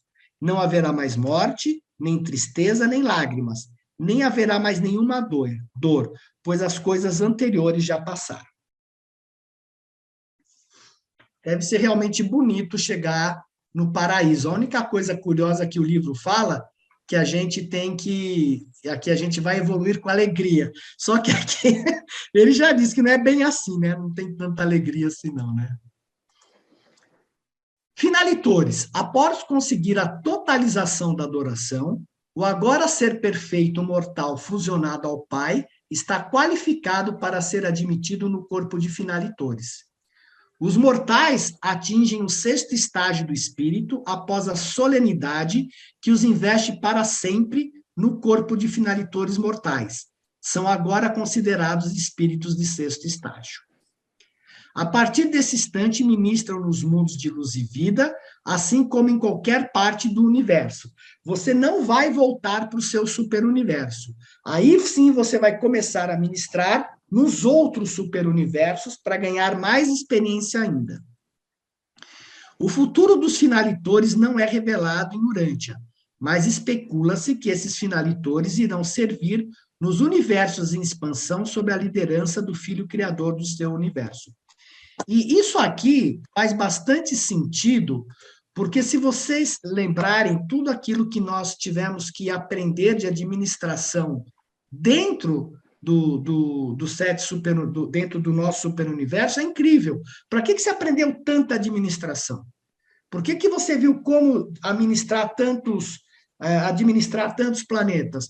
Provavelmente, de alguma forma, esses seres finalitores devam trabalhar nos mundos do espaço exterior, administrando, sei lá o que vai acontecer lá. Mas também não se tem certeza, nem eles têm certeza disso.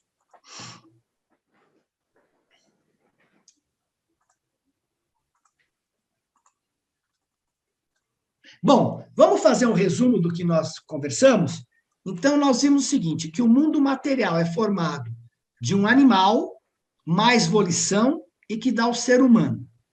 A característica desse ser humano é ter livre-arbítrio, sensibilidade aos sexto e sétimo circuitos ajudantes da mente e possibilidade de existência eterna, desde que ele escolha. O ser humano mais o livre-arbítrio forma o quê? A alma. Né? O ser humano mais o livre-arbítrio, isto é, o ajustador do pensamento, forma a alma. Possibilidade de criação de uma alma imortal, de acordo com as decisões em vida. Mundo moroncial.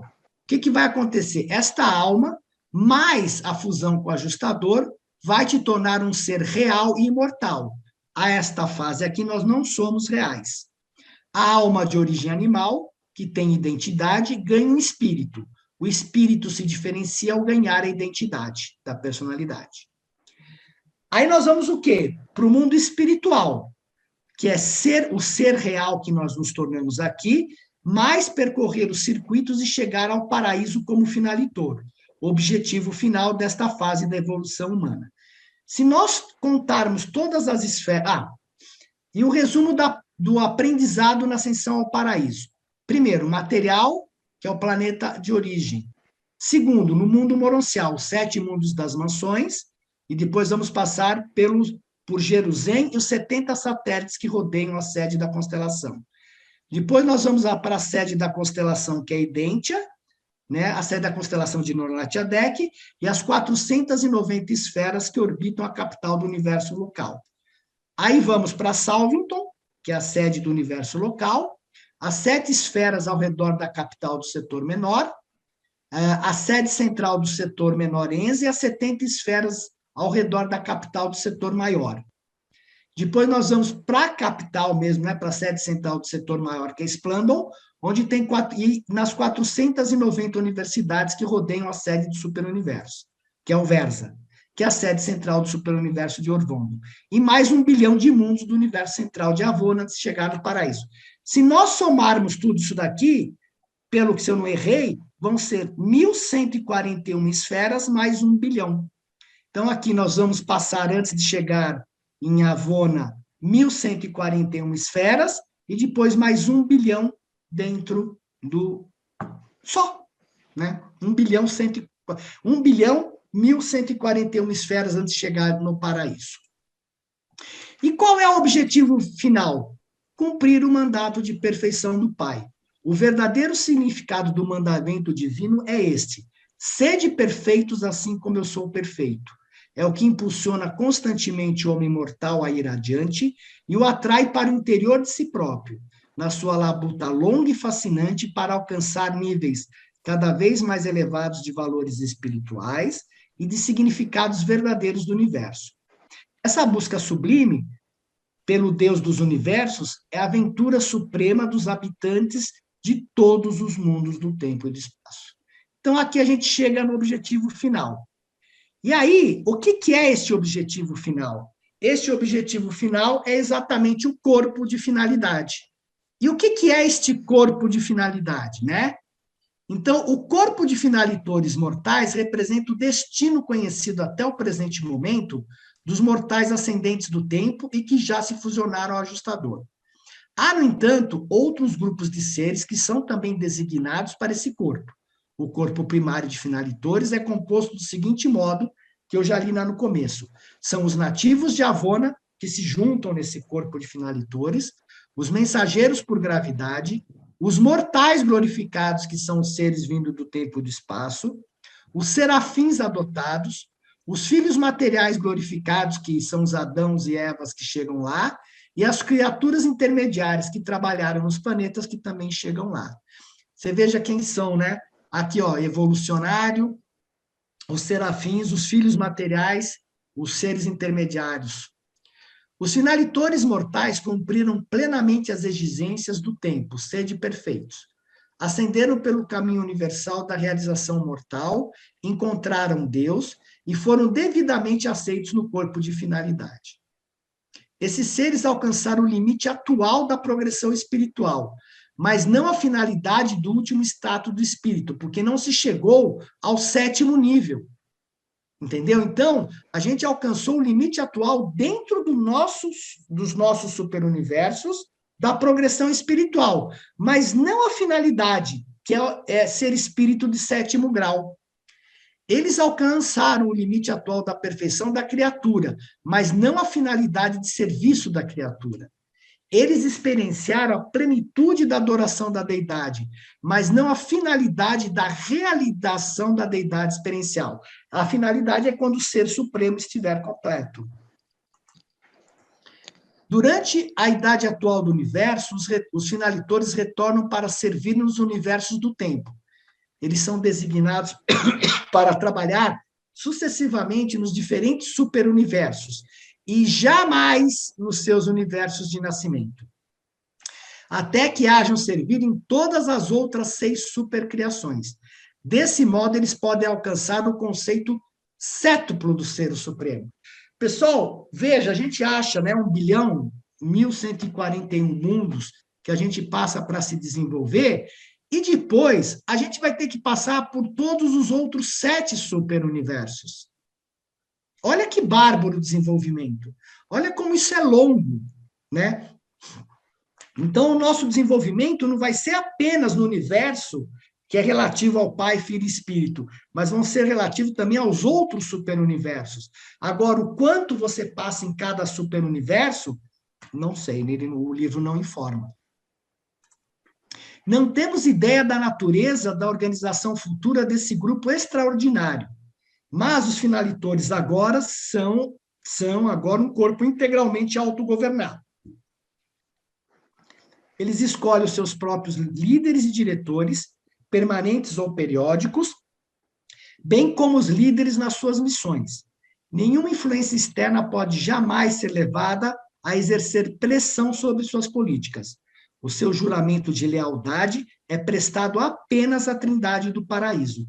Veja que a gente tem um juramento, os que chegarem lá, com a Trindade do Paraíso. Os mortais evolucionários nascem nos planetas do espaço, passam pelos mundos moronciais, ascendem aos universos do espírito, atravessam as esferas de Avona, encontram Deus, alcançam o paraíso e são integrados ao corpo primário de finalidade. E ali aguardam pelo próximo compromisso de serviço no universo. Há 6 outros corpos de finalidade em formação. E Grandfanda, o primeiro mortal ascendente, que foi o primeiro mortal ascendente a se tornar finalitor, como dirigente no paraíso, preside a todas as ordens de finalitores. Ao contemplarmos esse espetáculo sublime, todos nós exclamamos: que destino glorioso para os filhos de tempo, de origem animal, os filhos materiais do espaço. E aqui é uma coisa extremamente interessante, porque nós somos, como eu brinco, subnitrato de pó de nada. Só que nós somos os únicos seres que têm o próprio Pai dentro de nós. Então, realmente, o destino deve ser algo incrível, porque o próprio Pai está atuando junto conosco de forma ativa, né? E nós chegamos ao Pai, se o objetivo do Pai é a experiência, nós chegamos ao Pai através da experiência. E isso é que tem um enorme valor para o universo. E aí, aqui termina a parte 1, né? Esses 31 documentos descrevendo a natureza da deidade, a realidade do paraíso, a organização e o funcionamento do universo central e dos superuniversos, as personalidades do grande universo e o destino elevado dos mortais e evolucionários, foram formulados e colocados em inglês sob os auspícios de uma alta comissão constituída de 24 administradores de Orvonton, atuando todos de acordo com o mandado emitido pelos anciães dos dias de Uversa, especificando que deveríamos fazer isso em Urântia, que é o planeta 606 de Satânia, na constelação de Nornatiadec do universo de Nébado, no ano de 1934 depois de Cristo. Fim. Obrigado.